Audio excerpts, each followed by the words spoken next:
Je me suis amusé à demander à une IA de me faire un portrait en se basant sur les commentaires de haters que je reçois, et j'avoue que je m'attendais pas à ça comme réponse. Blaise Lefebvre est un spécimen fascinant de l'ostéopathe raté. Un personnage dont la simple apparition en vidéo suffit à déclencher un mélange de pitié et de dégoût, c'est hardcore. Ça me fume de rire. T'as pas l'air con de boire au début de ta vidéo avec tes AirPods et ton regard de con. Cette première impression ne trompe pas. Il incarne l'archétype... Je vais même pas à lire tellement je rigole.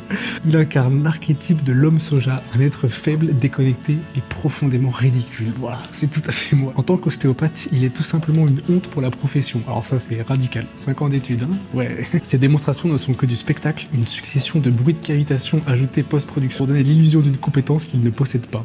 Sinon, vous pouvez prendre rendez-vous au cabinet, voir qu'il n'y a pas non plus de bruit post-production dans la séance, ça ne marche pas. C'est certain, c'est de la bouffonnerie sans compter les risques pour le patient. Là, c'est la meilleure partie. Mon avenir semble déjà scellé, entre guillemets, dans 3 ans t'es chauve mec. Une prédiction qui, bien que superficielle, reflète le peu d'espoir que ses détracteurs placent en lui. Entre son incompétence notoire et son image de homme soja, dis donc ça revient ça. Il est clair que Blaise Lefebvre n'a rien d'un professionnel sérieux. Il est vu comme un danger pour ses patients, une insulte à l'ostéopathie, et un exemple parfait de ce qu'il ne faut pas devenir. Wow, c'est moi, je suis fier d'être cet exemple parfait de ce qu'il ne faut pas devenir. En résumé, Blaise Lefebvre est un mélange de ridicule, d'incompétence et de prétention. Un homme dont la seule véritable compétence semble être celle de susciter le mépris et la moquerie.